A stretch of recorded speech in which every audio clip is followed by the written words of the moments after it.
Mom, please don't make me go back to school tomorrow. 8-year-old Emma's voice trembles as she clutches her worn stuffed rabbit, tears streaming down her cheeks. Sarah Martinez kneels beside her daughter's bed, her own heart breaking as she sees the bruise on Emma's arm, the one the other kids gave her for wearing the same dress 3 days in a row. Sweetheart, we've talked about this. Education is important. But they called me poor again. They said my lunch smells weird. Emma's voice cracks. And Tommy said his mom told him not to play with kids like me. Sarah's throat tightens. Kids like me. She knows exactly what that means. Single mothers working 3 jobs, living in the cramped apartment complex on the wrong side of Millbrook Heights, shopping at discount stores, while the other mothers drive luxury cars and carry designer handbags to school pickup. Listen to me, baby girl. Sarah smooths Emma's dark hair, so much like her own. Sometimes people say cruel things because they don't understand. But you are brilliant and kind and beautiful, exactly as you are. Emma sniffles. Will it ever get better, Mom? The question hits Sarah like a physical blow. Will it? She's been asking herself the same thing for 3 years now, ever since David left them with nothing but a stack of unpaid bills and a note saying he couldn't handle the responsibility. Her morning shift at the diner barely covers rent. Her afternoon job at the grocery store pays for utilities, and her weekend catering gigs might stretch to cover Emma's school supplies.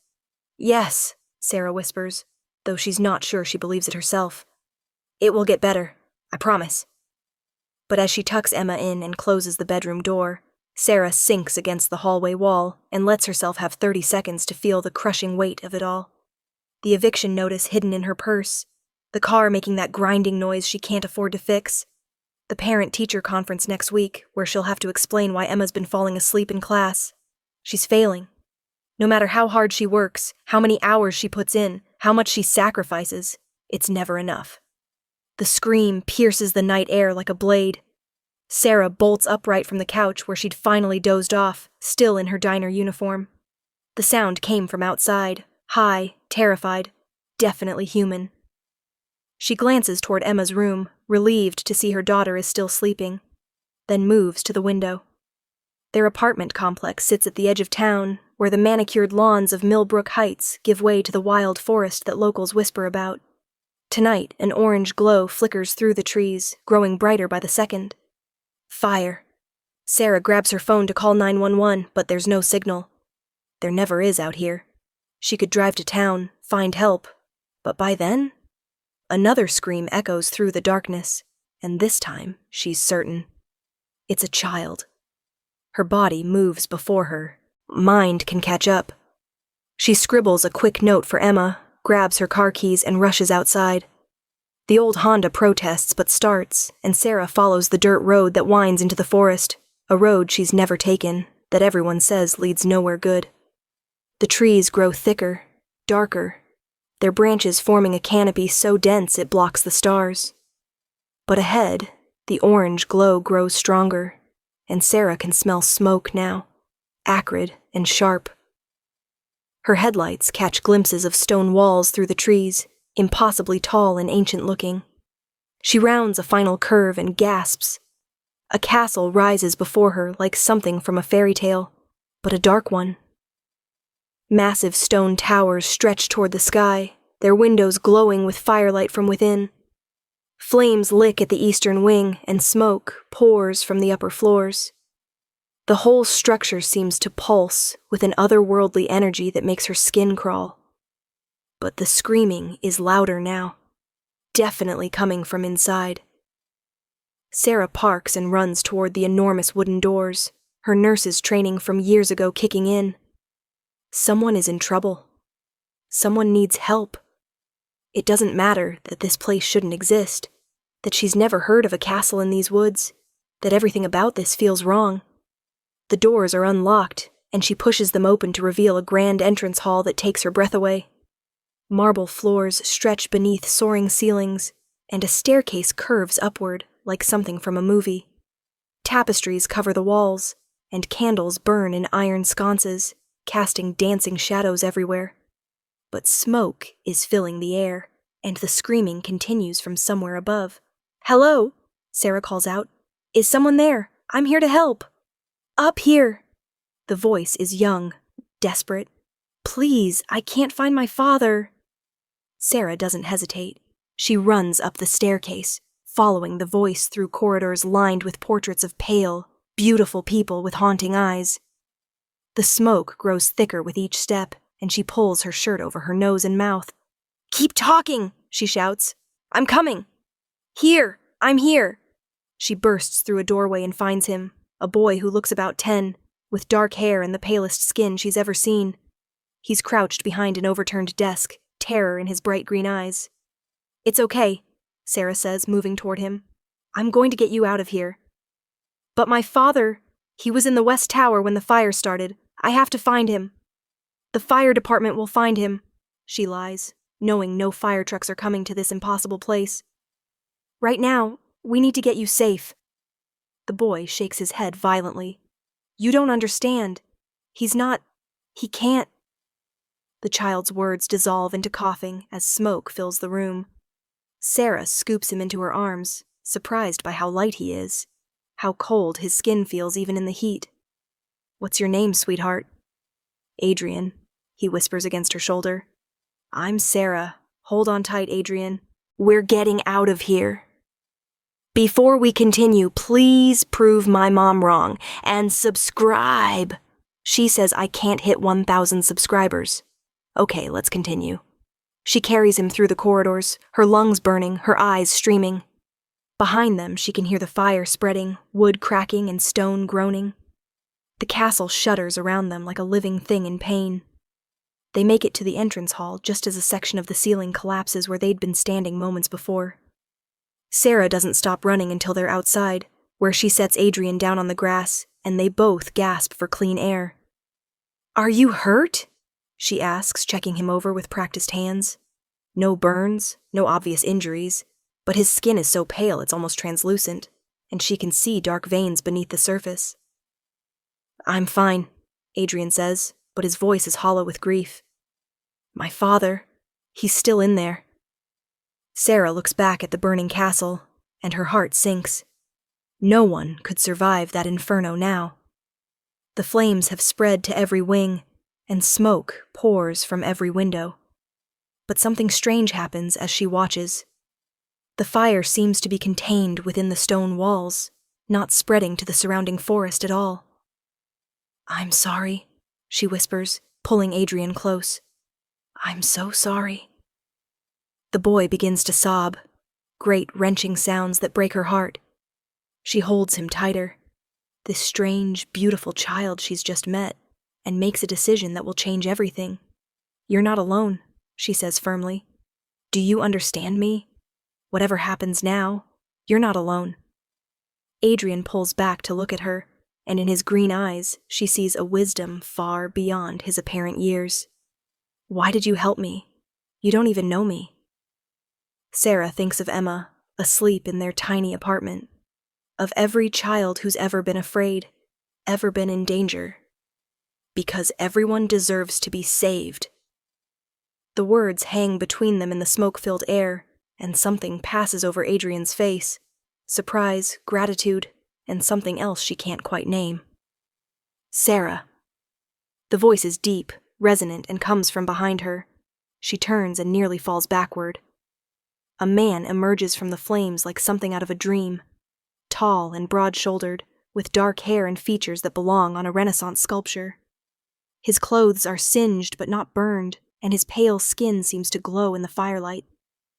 But it's his eyes that stop her heart, the same bright green as Adrian's, ancient and knowing, and fixed on her with an intensity that makes her shiver. Father! Adrian breaks free from her arms and runs to the man, who catches him easily and holds him close. I told you to stay away from the East Wing, the man says gently, but his voice carries an authority that makes Sarah's spine straighten. The renovations made it unstable. But the fire, Adrian starts, is contained now. Those green eyes find Sarah again over Adrian's head. Thanks to our brave rescuer. Sarah's mouth goes dry. This man shouldn't exist. No one could have walked out of that inferno looking like he just stepped out of a boardroom. His dark suit is barely mussed, his hair is perfect, and there isn't a scratch on him. But Adrian is clinging to him like he's the most real thing in the world. "I don't understand," she manages. "How did you survive?" The man sets Adrian down gently and approaches her. Up close, he's even more striking. Sharp cheekbones, full lips, and skin so flawless it looks like marble. "I know my castle well. I know where to hide when renovations go wrong." His voice is accented, though she can't place from where.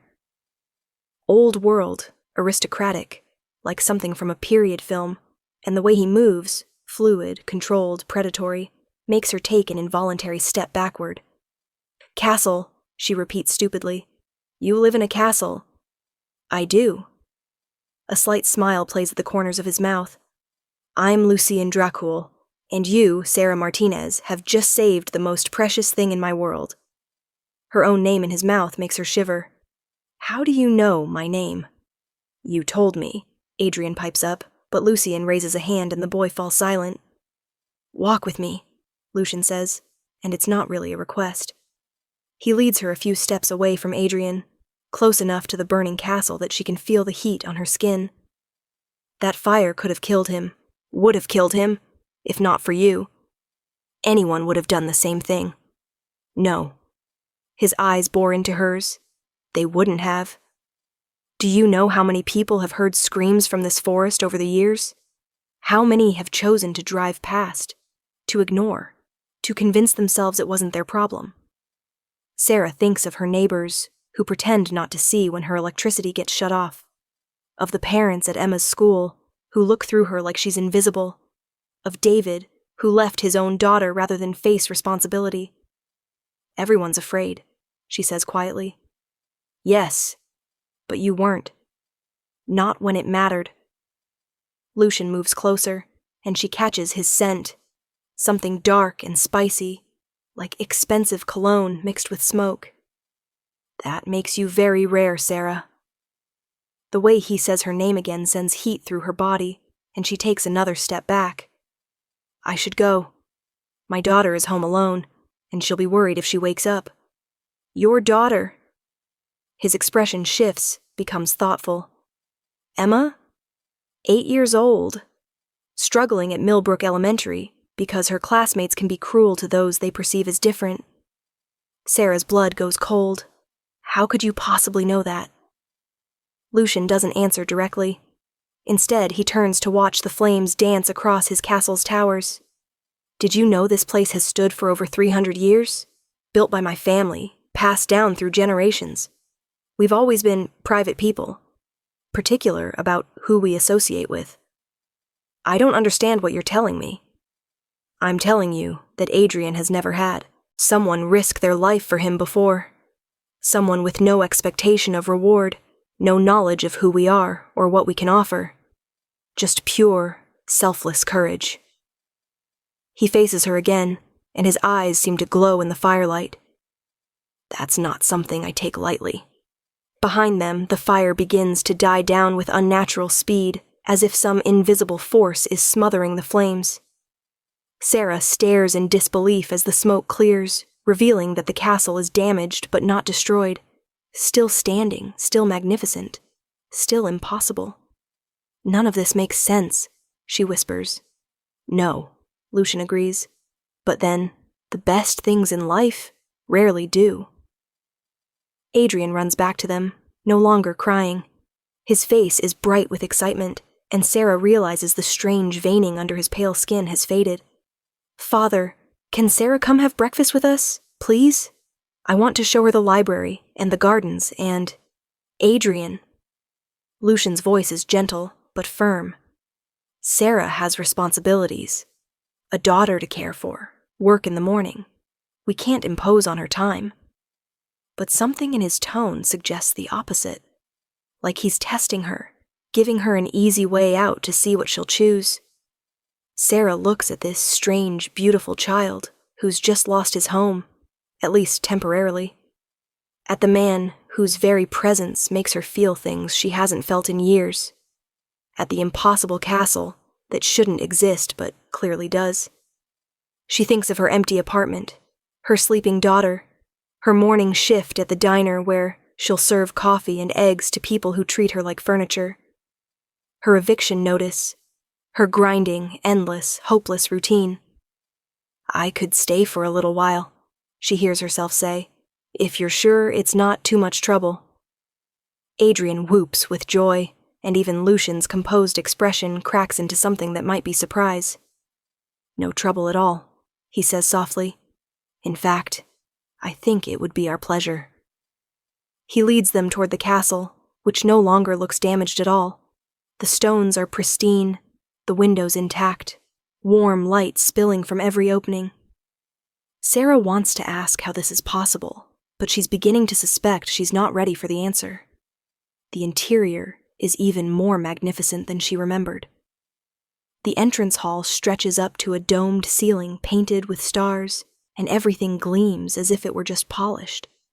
Priceless artwork covers the walls, and furniture that belongs in museums sits arranged as if it's used daily. "You're not from around here," Sarah says as they walk through corridors lined with armor and tapestries. "No," Lucian replies. "My family is European originally. We've been in America for some time now, long enough to call it home." "And you do what exactly?" She gestures around them. "To afford all this?" A slight smile. "Investments. My family has been very good at choosing what will have lasting value." They enter a dining room dominated by a table that could seat 20, set, with china and crystal that probably costs more than Sarah makes in a year. Despite the late hour, the table holds a feast. Fresh bread, fruit, cheese, delicate pastries that smell like heaven. "Are you hungry?" Lucian asks. "Adrian worked up quite an appetite tonight." The boy is already reaching for a piece of bread, and Sarah realizes she hasn't eaten since her lunch break at the diner 12 hours ago. Her stomach growls audibly and she blushes. "I could eat something small." Lucian pulls out a chair for her. When was the last time anyone did that? And she sits carefully on furniture that's probably worth more than her car. The bread is warm and perfect. The cheese is like nothing she's ever tasted, and the fruit is so sweet it makes her close her eyes in pleasure. "This is incredible," she murmurs.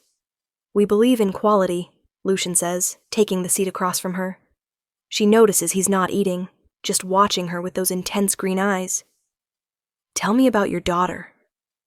And somehow sitting in this impossible dining room, Sarah finds herself talking.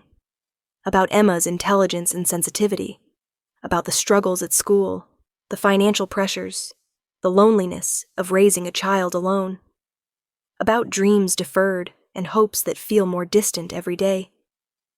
Lucian listens without interrupting, his gaze never leaving her face. Occasionally he asks a quiet question that shows he's really hearing her, really understanding. When was the last time anyone listened to her like this? When had anyone cared about her thoughts, her worries, her dreams? "You work 3 jobs, he says when she finally pauses. "When do you sleep?" "When I can." Sarah shrugs, suddenly self-conscious. "You do what you have to do." "And who takes care of you, Sarah?" The question catches her off guard. "What do you mean?" "I mean, who makes sure you eat well, sleep enough, have time for yourself? Who worries about your dreams?" Sarah stares at him, throat tight. I'm a mother. That's not how it works." "Isn't it?" Lucian leans forward slightly. "Even mothers deserve to be cared for." The simple statement undoes something in her chest. She looks away quickly, blinking back sudden tears. "Hey, Sarah," Adrian says suddenly, breaking the tension. "Want to see something cool?" Before she can answer, the boy holds out his hand, and Sarah watches in amazement as frost spreads across his palm, forming delicate crystal patterns in the warm air. "Adrian," Lucian says sharply. "It's okay, Father. She saved my life. She deserves to know." Sarah stares at the impossible frost, then at Adrian's too pale skin and too bright eyes, then at Lucian's perfect, ageless face. "You're not human," she says quietly. "No," Lucian replies. "We're not." The words should terrify her. She should run, should grab Emma and leave town, should pretend this never happened. Instead, she finds herself leaning forward, fascinated. "What are you?" We're vampires, Adrian says matter-of-factly, as if he's telling her they're from Ohio. But not the scary kind. We don't hurt people anymore. Well, Father doesn't. I never have. Adrian, there's warning in Lucian's voice. She should know, the boy insists. She risked her life for us. She deserves the truth. Sarah looks between them, her mind reeling. Vampires. Real vampires, sitting at a dining table eating normal food. Well, Adrian is eating, having a conversation about truth and trust. The fire, she says slowly. You walked out of it like it was nothing. Fire can hurt us, Lucian explains carefully. But it takes more than what happened tonight to actually harm me. Adrian, however, his expression darkens. Adrian could have been killed. Because he's younger? Because he's half-human. Sarah's eyes widen. Half-human? His mother was human, Lucian says softly. She died when he was born. The birth, it was too much for her body to handle. I'm sorry, Sarah whispers, and she means it. She can see the grief in both their faces, old but still painful. She would have liked you, Adrian says suddenly. Father always says she was brave too, that she never backed down when someone needed help. Lucian's jaw tightens almost imperceptibly, but he doesn't correct his son. Sarah sits back in her chair, trying to process everything. Vampires, a half-human child, a father who walked through fire and speaks about his dead lover with infinite gentleness. This is crazy, she murmurs. Yes, Lucian agrees, completely insane, which is why most humans who learn our secret. He doesn't finish the sentence. You kill them. It's not a question. I have, when necessary. His voice is matter-of-fact, not apologetic. But you're not most humans, are you, Sarah? She meets his eyes, seeing the predator that lurks beneath the gentleman. He could kill her easily. She has no doubt about that. But he won't. Somehow, she's certain of that, too. No, she says finally. I don't think I am. Adrian grins. I knew it. Father, can we show her the rest of the castle now? The sun won't rise for hours. Lucian checks an antique pocket watch. Very well, but then Sarah needs to return home. They spend the next 2 hours exploring rooms that take Sarah's breath away. A library with books in languages she can't identify, some of them looking older than civilization. An art gallery filled with paintings by masters she recognizes from textbooks. Gardens that somehow bloom in the middle of the night, filled with flowers that seem to glow with their own light. How long have you lived here? Sarah asks as they walk through a conservatory where butterflies flutter among impossible plants. This particular castle? About 50 years, Lucian replies. I had it brought from Romania, stone by stone. Brought from Romania? I'm a man of considerable resources. And considerable age, I'm guessing. Considerably. He smiles at her, showing just the hint of fangs. Does that frighten you? Sarah considers this. A few hours ago, her biggest problem was coming up with next month's rent. Now she's walking through an ancient castle with a vampire who moves stones across oceans and a half-human child who makes frost with his bare hands. I should be terrified, she admits. But I'm not. She searches for the word. I'm fascinated. Dangerous word, fascination. Why? Lucian stops walking and turns to face her fully. In the ethereal light of the garden, he looks like something from a dream, beautiful, otherworldly, and completely focused on her. Because fascination leads to involvement. And involvement with my kind, it changes people. Changes their lives irreversibly. Maybe my life needs changing. The words slip out before Sarah can stop them, and she sees something flicker in Lucian's eyes. Surprise, desire, something that makes her pulse quicken. Sarah. Her name is barely a whisper on his lips. Father, Adrian interrupts, running up to them with dirt on his knees and a huge smile. The moon roses are blooming. Come see? The moment breaks, but the tension doesn't dissipate. If anything, it grows stronger as they follow Adrian to a section of the garden where silver roses glow like captured moonlight. They only bloom for a few hours each month, Adrian explains, carefully picking one and offering it to Sarah. When the moon is fullest. Sarah takes the rose, amazed by how it seems to pulse with light in her hands. The petals are soft as silk, and it smells like nothing she's ever encountered, sweet but complex like secrets and starlight. It's beautiful, she breathes. Beauty recognizing beauty, Lucian says quietly, and when she looks up, his gaze is on her face, not the flower. Heat floods her cheeks. When was the last time a man looked at her like that? When had anyone made her feel beautiful instead of just tired, stressed, barely holding on? I should go, she says reluctantly, glancing at the sky where the first hints of dawn are starting to show. Emma will wake up soon. Of course. But Lucian doesn't move immediately. Sarah, what happened tonight? I won't tell anyone, she says quickly. About what you are, about this place. I promise. That's not what concerns me. He moves closer, and she catches that dark, spicy scent again. I'm concerned about you. About the risk you took, the danger you put yourself in. I couldn't just let a child die. No, you couldn't. Which is exactly what makes you so... He seems to struggle for words. What makes you remarkable? Sarah clutches the glowing rose tighter. I'm not remarkable. I'm just a single mom working 3 jobs, and failing at all of them. You ran into a burning building to save a child you'd never met. Anyone would have... No. His voice is firm, final. They wouldn't have. And that makes you very special indeed. Before she can respond, he's leading her back, toward the castle entrance, Adrian skipping alongside them. Her car sits where she left it, looking shabby and out of place against the magnificent stone walls. Will I see you again? Adrian asks as she gets in the driver's seat. Sarah looks at him through the window. This strange, wonderful child with his father's eyes and his mother's mortality.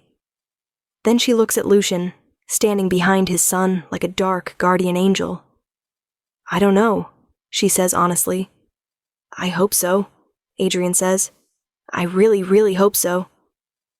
As Sarah drives away, she checks her rearview mirror and watches the castle fade into the trees. By the time she reaches the main road, it's as if the whole thing was a dream. But the moon rose sits on her passenger seat, still glowing softly in the dawn light. Sarah makes it home just as Emma is waking up, slipping into their apartment like she never left. She hides the rose in her jewelry box and goes through the motions of their morning routine, breakfast, school preparation, reminders about homework and lunch money. But her mind is elsewhere, replaying every moment of the impossible night. Lucian's voice saying her name, the way he listened when she talked about her life, the heat in his eyes when he looked at her in the garden. Mom? Emma's voice breaks through her reverie. Are you okay? You seem different. Different how, baby girl? Emma considers this seriously, her young face scrunched in concentration. Happier, maybe. Like something good happened. Sarah's heart twists. Has she been so obviously miserable that even her 8-year-old can see the change? Maybe something good did happen. She says carefully. What kind of good? Sarah thinks of frost forming on a child's palm, of roses that glow like captured moonlight, of a man who walked through fire and made her feel seen for the first time in years, the kind that's hard to explain. Emma accepts this with the easy adaptability of childhood, but Sarah catches her daughter watching her throughout their morning routine with curious, hopeful eyes. The day passes in a blur of normalcy that feels surreal after the night's adventures. Sarah serves coffee and eggs at the diner, stocks shelves at the grocery store, goes through all the familiar motions of her everyday life. But everything feels different now, like she's seeing it all through new eyes. The customers she serves look smaller somehow, more ordinary. Her co-workers' complaints about their lives seem petty and distant. Even the eviction notice in her purse doesn't carry its usual weight of panic. It's not that her problems have disappeared. It's that she's been reminded there's a whole world beyond them, a world of impossible castles and beautiful monsters and children who make frost with their bare hands. A world where someone might actually think she's remarkable. That evening, after Emma is asleep, Sarah sits by her bedroom window and takes out the moon rose. It's stopped glowing, but it hasn't wilted. If anything, it seems more beautiful now. Silvery white petals that seem to shimmer with their own inner light. She's still staring at it when her phone buzzes with a text from an unknown number. I hope you don't mind. Adrian insisted I find a way to contact you. He wanted to make sure you made it home safely. LL. Sarah stares at the message, her heart racing. How did he get her number? But then a man who can transport castles stone by stone probably has ways of finding information. She types back, "Made it home fine. How is Adrian?" The response comes immediately. Asking when he can see you again. As am I. Heat floods through her at the simple admission. She starts to type a response 3 different times, deleting each one. What do you say to a vampire who saved you from your ordinary life? Finally, she settles on, when would be good? Tomorrow night, after Emma is asleep? I could send a car. Sarah hesitates. This is crazy. This is dangerous. This is exactly the kind of impulsive decision that responsible single mothers don't make. Yes, she types before she can change her mind. Until tomorrow, then. L. She sets the phone aside and stares out at the forest, where an impossible castle waits in the darkness. Tomorrow night, she'll go back. She'll see Lucien again, with his ancient eyes and careful hands. She'll see Adrian, who trusts her with secrets that could get them all killed. For the first time in 3 years, Sarah Martinez has something to look forward to. The next day drags by with agonizing slowness. Every customer at the diner seems to linger over their coffee. Every box at the grocery store feels heavier than usual. Sarah catches herself checking her phone constantly, though Lucien doesn't text again. Emma notices her distraction at dinner. Mom, you're being weird again. Weird how? Like you're thinking about something secret. Emma's eyes narrow with 8-year-old suspicion. Do you have a boyfriend? Sarah nearly chokes on her water. What? No, baby girl. Why would you think that? Because you keep smiling at your phone. And you did your hair differently today. Emma tilts her head. Plus, you seem, I don't know, excited about something. Out of the mouths of babes. Sarah did spend extra time on her appearance this morning, though she told herself it was just because she'd been feeling better lately. The black dress she chose is simple, but flattering, and she'd actually put on makeup for the first time in weeks. Sometimes grown-ups just have good days, Sarah says carefully. Is this a good day? Sarah looks at her daughter's hopeful face and realizes how long it's been since Emma has seen her genuinely happy. How many good days has she had in the past 3 years? How many times has she smiled without forcing it? Yeah, she says softly. I think it might be. At 8 o'clock sharp, headlights appear outside their apartment complex. Sarah peers through the window and sees a sleek black car that probably costs more than her annual salary. The driver is a tall, pale man in an expensive suit who somehow manages to look both professional and slightly otherworldly. Mrs. Martinez? His voice carries the same old-world accent as Lucien's, though not as pronounced. Mr. Dracul sent me. Sarah nods, suddenly nervous. She checks on Emma one more time, fast asleep with her stuffed rabbit, then follows the driver to the car. The interior is luxury incarnate. Leather seats softer than anything she's ever touched, climate control that maintains the perfect temperature, and classical music playing softly through hidden speakers. Sarah feels underdressed despite her best efforts. How long have you worked for Mr. Dracul? She asks as they wind through the darkened forest. Many years, the driver replies diplomatically. He is a good employer. And you know what he is? I know what I need to know. The non-answer tells her everything. Lucien's household staff are either vampires themselves or humans who've chosen to be part of this secret world. People who've made the same choice she might be making tonight. The castle looks different in full darkness, more imposing, more otherworldly. Every window glows with warm light, and she can see figures moving inside. Does Lucien have parties? Meetings? What does a 300-year-old vampire do with his evenings? The driver escorts her to the main entrance, where Lucian himself waits. He's dressed more casually tonight, dark jeans and a white shirt that emphasizes his pale skin, but he still looks like he stepped out of a magazine. Sarah. He takes her hand and brings it to his lips in a gesture that should seem old-fashioned, but instead makes her shiver. You came. You doubted I would? I hoped you would. Hope and certainty are different things. He leads her inside, and she realizes the castle is alive with activity tonight. People move through the corridors, all of them pale and beautiful, all of them carrying themselves with that same fluid grace as Lucian. Vampires, she realizes. An entire community of them. Is this normal? She asks quietly. Monthly gathering, Lucian explains. We may be solitary by nature, but we still need community. Still need to discuss territories, resources, problems that arise. Problems like humans learning your secrets. He glances at her sharply. That has been discussed, yes. Sarah's blood chills. And what was decided? That you are under my protection. That anyone who harms you answers to me. His voice carries absolute authority. That should be sufficient deterrent. Before Sarah can ask what that means exactly, Adrian appears at her elbow, grinning broadly. Sarah, you came! I told everyone about how you saved me from the fire. Adrian, Lucian says warningly. What? It's true. She's a hero. Sarah notices that other vampires are watching them now, their ancient eyes curious and calculating. She feels exposed, evaluated like a specimen under glass. Perhaps we should find somewhere quieter to talk, Lucian suggests, guiding her away from the crowd.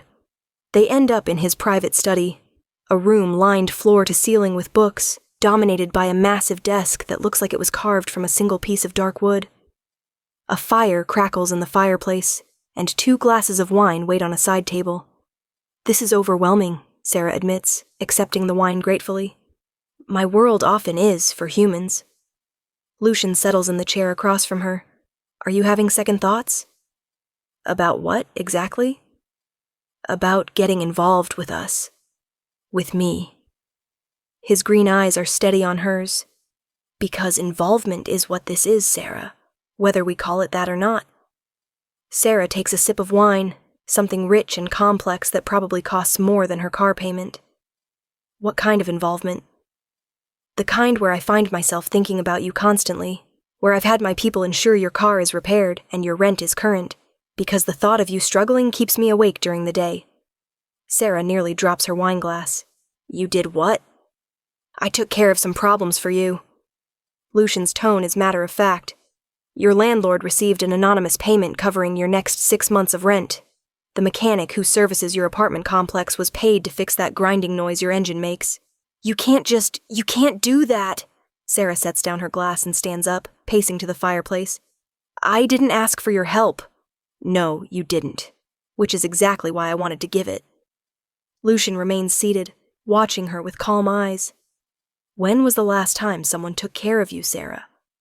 When was the last time someone saw that you were struggling and acted to help? That's not the point, isn't it?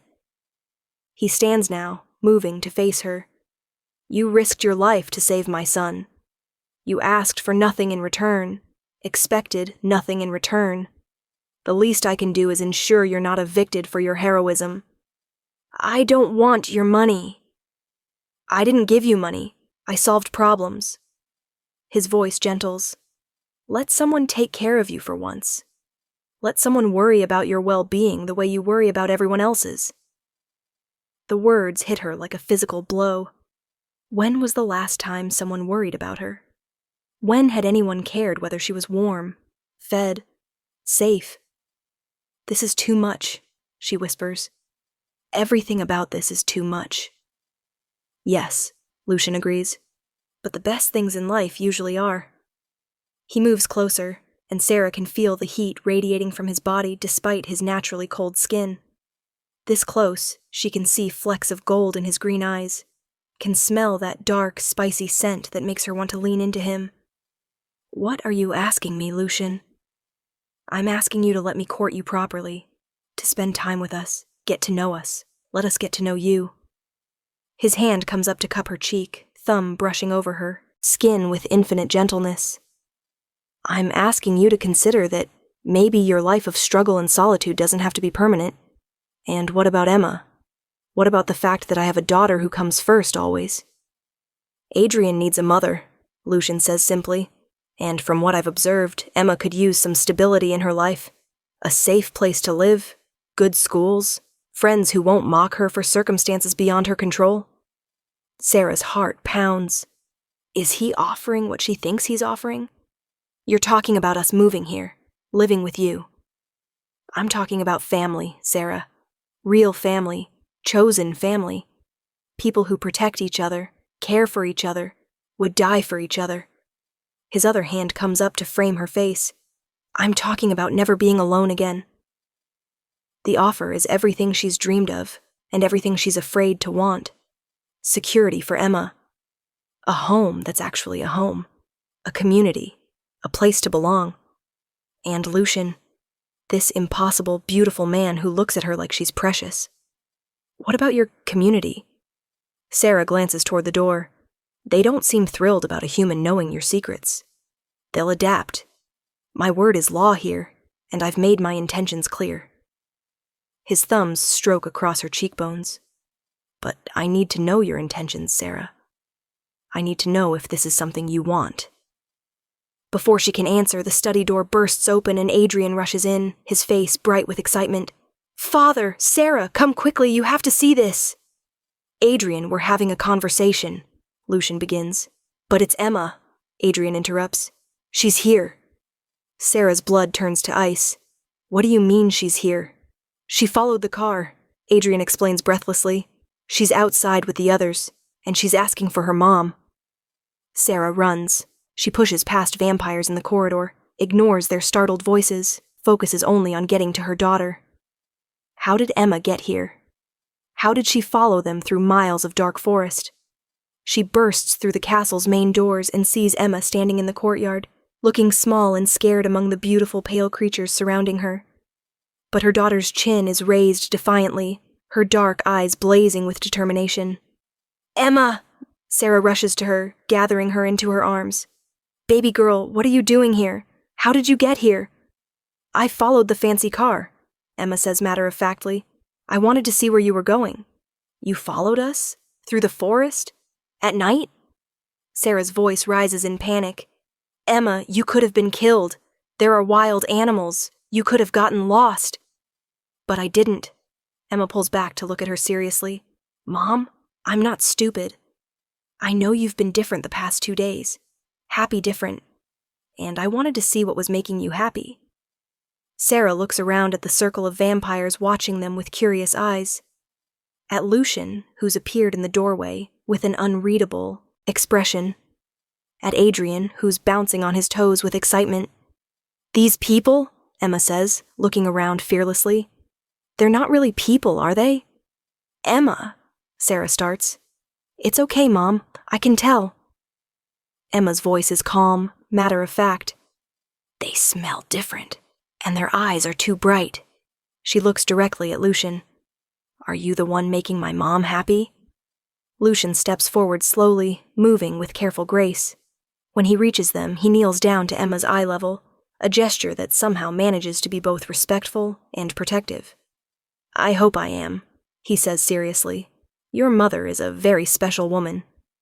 She is, Emma agrees.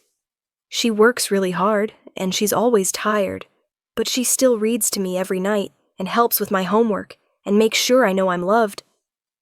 She saved my son's life, Lucian tells her. She ran into a burning building to rescue someone she'd never met. Emma looks at Adrian with new interest. You're his son? Yep, Adrian grins at her. Want to see something cool? Before anyone can stop him, Adrian holds out his palm and creates a perfect snowflake from thin air. Emma's eyes go wide, but she doesn't seem afraid. That's amazing, she breathes. How do you do it? I'm only half human, Adrian explains proudly. My dad's a vampire. A vampire? Emma looks at Lucian with fascination rather than fear. Like in books? Somewhat like in books, Lucian says carefully. Though we're not quite as dramatic as literature suggests. Emma considers this. Do you drink blood? Emma, Sarah gasps. It's a fair question, Lucian says calmly. Yes, we do. But not from humans anymore. We have other sources. And you live in a castle. I do. And you make my mom smile. I try to. Emma nods seriously, processing all this information with 8-year-old logic. Finally, she looks up at Sarah. Mom, are you going to come live here? The question hangs in the air like a challenge. Sarah looks around at the assembled vampires, at this impossible place that shouldn't exist, at the man who's offering her everything she's ever wanted, and several things she never dared to dream of. I don't know, baby girl, she says honestly. It's complicated. It doesn't seem complicated to me, Emma says with devastating simplicity. You're happy here, and Adrian seems nice, and this place is like a fairy tale. It's not a fairy tale, sweetheart. These are real people with real complications. Everybody has complications, Emma says matter-of-factly. You have 3 jobs and worry about money all the time. I have kids at school who are mean because we don't have nice clothes. But you still love me, and I still love you. The simple wisdom of it takes Sarah's breath away. Love doesn't require perfection. It doesn't require easy circumstances or simple answers. Besides, Emma continues, warming to her theme, Adrian doesn't have a mom, and I don't have a dad. Maybe we could share. Adrian's face lights up like Christmas morning. Really? You'd want to be my sort of sister? If you promise to teach me how to make snowflakes. Deal! Sarah looks at Lucian over the children's heads and sees her own amazement reflected in his eyes. How did this happen? How did her carefully ordered life become this strange, wonderful chaos? Sarah, Lucian's voice is soft, meant only for her.